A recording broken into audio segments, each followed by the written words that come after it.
and you will be able to see that straight away. The other thing about the film is it's about Calcutta, very much a Calcutta film. And the National Library, like the Victoria Memorial, is very much an icon of Calcutta.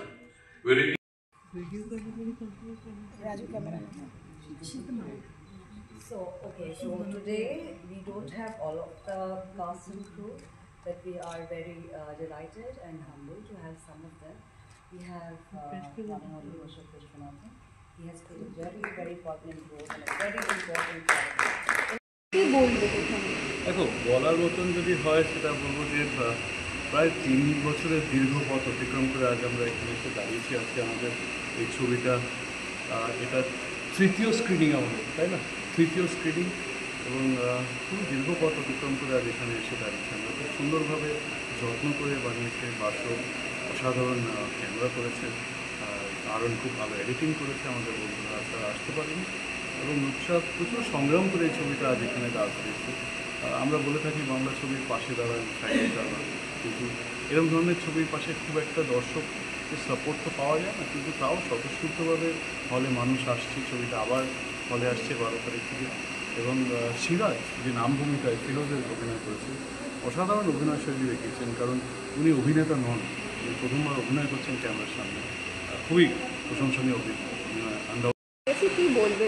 খুব খুশি যে আমাদের ছবিটা finally আমরা একটা grand screening করতে পারছি এই ভীষণ মানে একটা অনারেবল একটা জায়গায়, ন্যাশনাল লাইব্রেরি, ইন্ডিয়ান ন্যাশনাল লাইব্রেরিতে প্রথমবার ইন্ডিয়ান ন্যাশনাল লাইব্রেরিতে একটা বাংলা ছবির স্ক্রিনিং হচ্ছে। এটা খুব গর্বের বিষয় আমাদের সকলের জন্য, বাঙালিদের জন্য।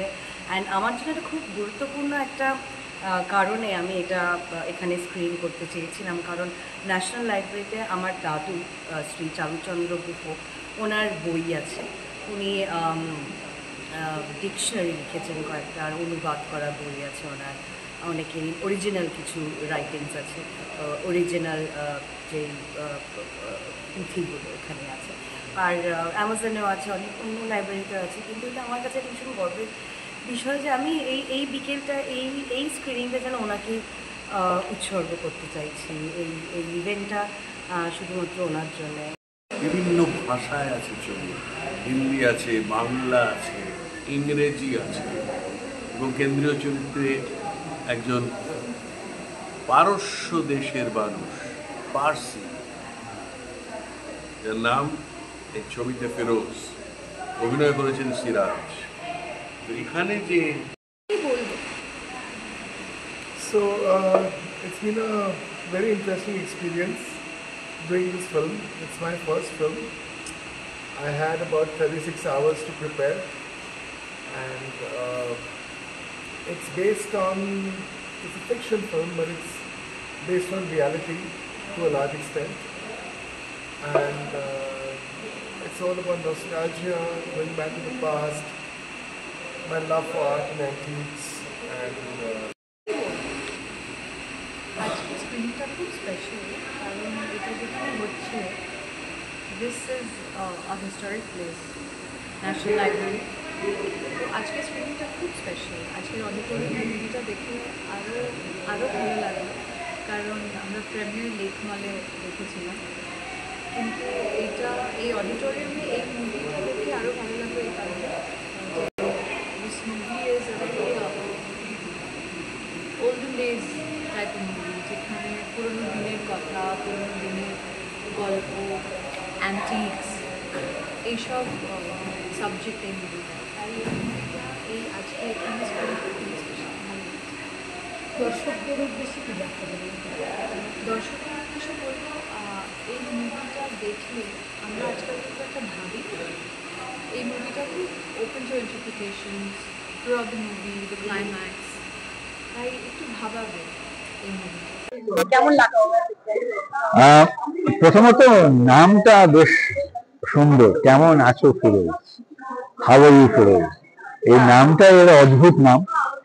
তো অনেকেই আমি অনেকের কাছ থেকে শুনেছি ফিল্মের সম্বন্ধে, কৌতূহল তো থাকেই। আর রূপসা একজন নতুন ফিল্ম মেকার, একজন ফার্স্ট টাইম ফিল্ম মেকার। আমার মনে হয় আমাদের সবাই ফার্স্ট টাইম ফিল্ম মেকারদের উৎসাহ দেওয়া উচিত, সবাইকার উৎসাহ দেওয়া উচিত। আর ছবিটা দেখে তো বেশ লিরিক্যাল লাগলো আমার। ছবিটার যে সিনেমাটোগ্রাফি খুবই ভালো, আর এটা পোয়েট্রি, একটা ইমাজিনেশন, একটা পোয়েট্রি, অন্য ধরনের ছবি। এরকম ছবি সাধারণত আমরা দেখি না, কিন্তু আমার মনে হয় এরকম ছবি যদি আরো আসে, আরো চলে, তাহলে আমরা একটা নতুন কালচারাল অ্যাসপেক্ট পাই, যেখানে ধরুন এই যে ফিরোজ একজন collector. Most of the people in India don't even know many things about them.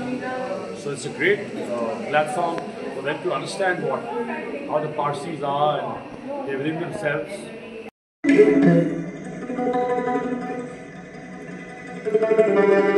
अगर इंसान झूठ बोलता है तो pupils dilate, और सच बोलता है तो pupils contract. Firoz, do you love me?